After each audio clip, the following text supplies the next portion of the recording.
This is Chapter 9, Part 4. I said last time we were going to get into traumatic brain injury, the next challenge that's presented in this chapter that can be predictive of violent behavior.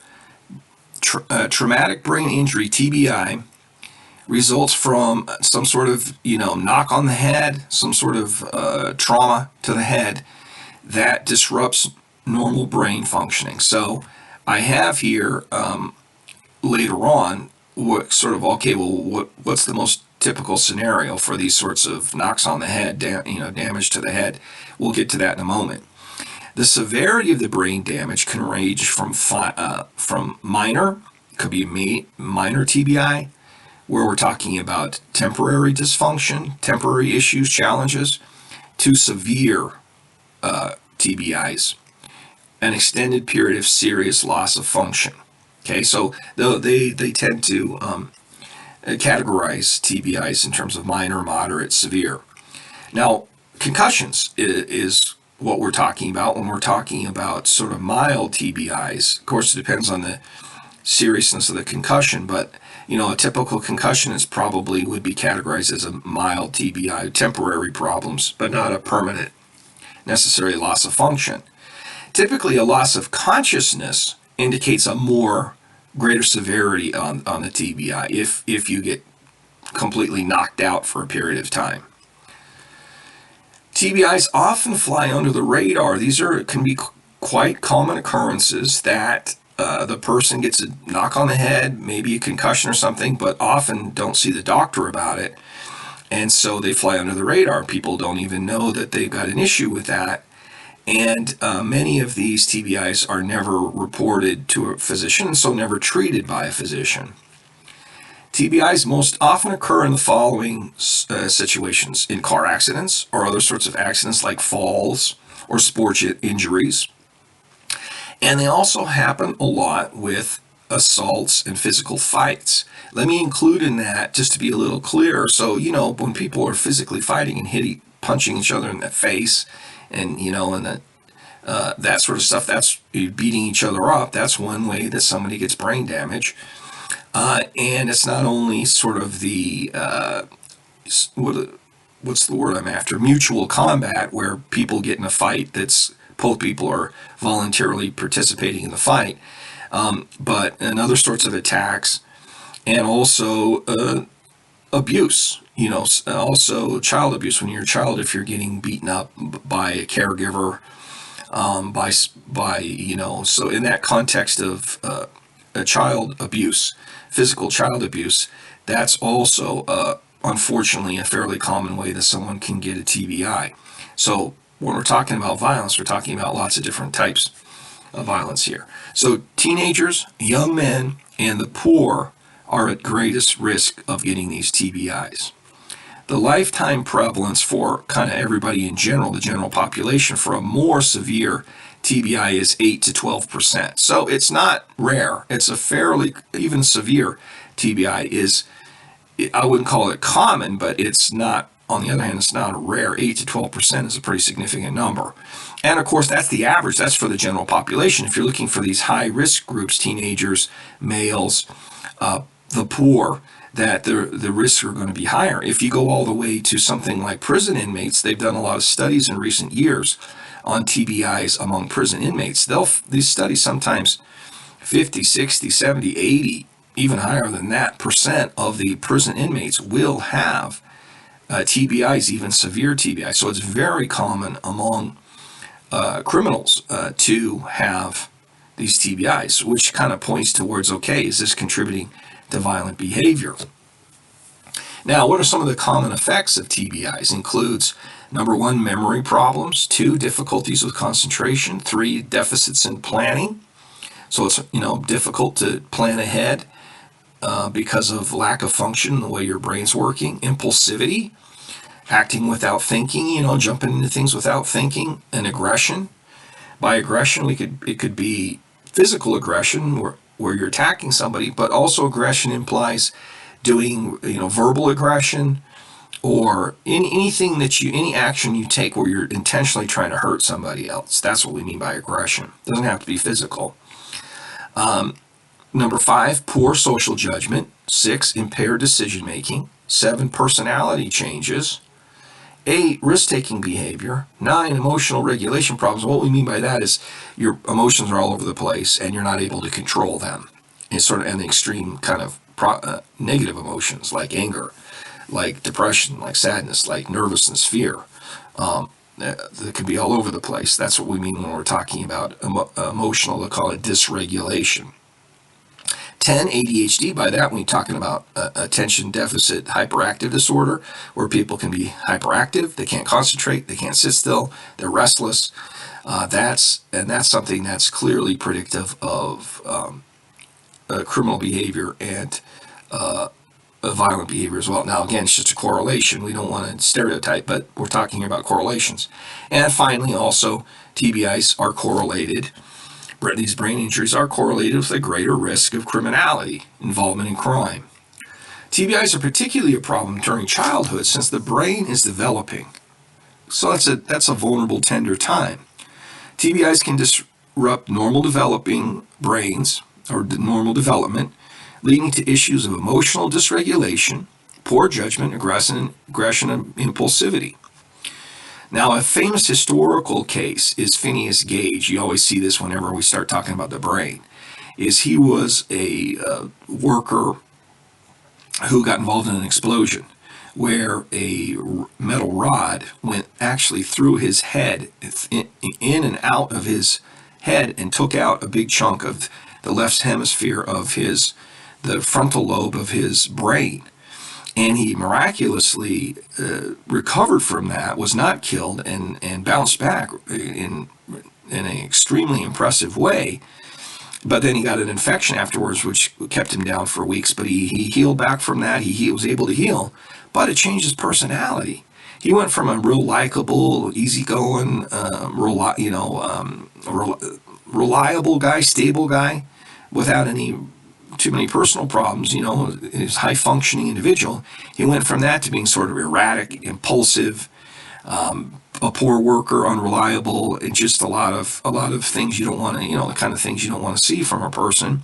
So his personality changed dramatically from that brain damage.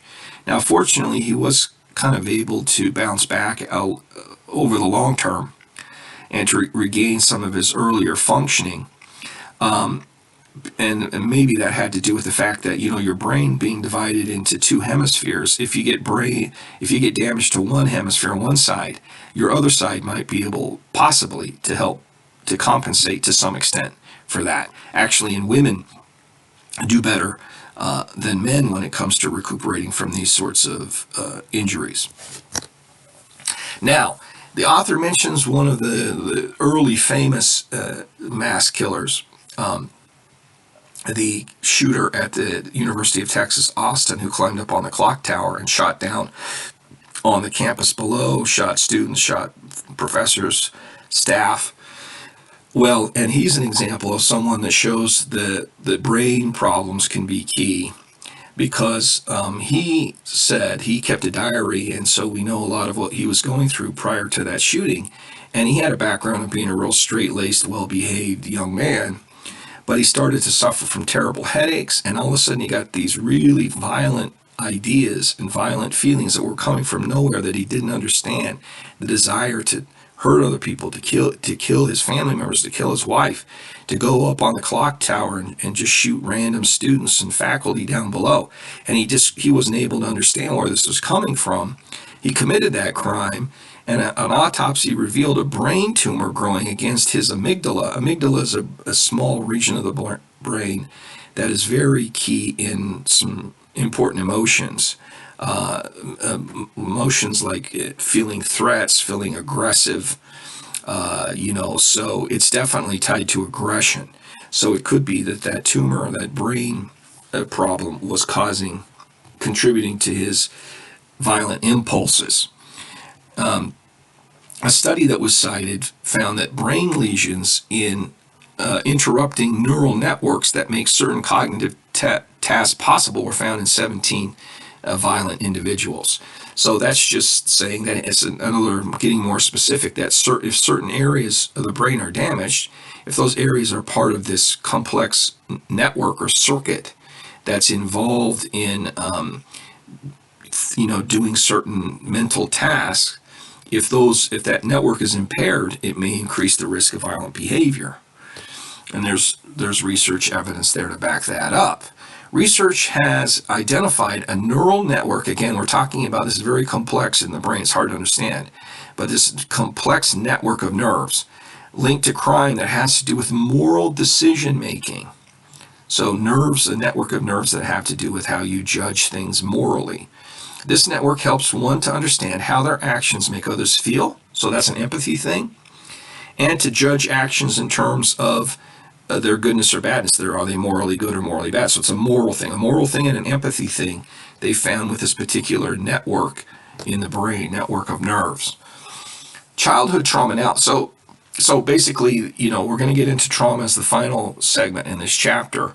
But this TBI is an important area of research and has emerged as being something that wasn't focused on as much before, but is seriously, strongly linked to a problem with violence. And it may be, at least sometimes with some of these shooters, like the UT Austin shooter, could be implicated in contributing to their crimes. Now let's switch over to childhood trauma. This can be, when we talk about child abuse, it could be physical, could be psychological, could be both. Can also be neglect, which goes along with that, where you're being left alone and not getting the proper care from caregivers that you need. So just kids, unsupervised and running all day with nobody taking care of them, that type of thing. Now, when we're talking about this childhood trauma or abuse, it could be a singular sort of event, but often it's something that's recurring. It's a chronic problem. It's abuse of some sort or another that's happening repeatedly. Many life events, of course, can be very traumatic. It can be very traumatic for children. Accidents, serious illnesses, the death of a loved one. We sometimes see that with these killers, that they'll have real troubled childhoods with some real negative events, traumatic events, life events happening to them when they're vulnerable kids. And could be lots of different things, and a lot of it depends on the perception of the individual. Does the person perceive it as being a terrible, tremendous loss and a trauma?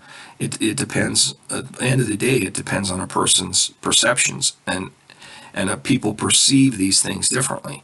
Child abuse or child neglect and abuse are unfortunately quite common. Like I said before, that's one reason why it's not going to be the only explanation of mass killers, is because it happens to so many people, and almost 100% of them do not turn into mass killers. So it's going to be a lot more complicated than just one thing, like child abuse.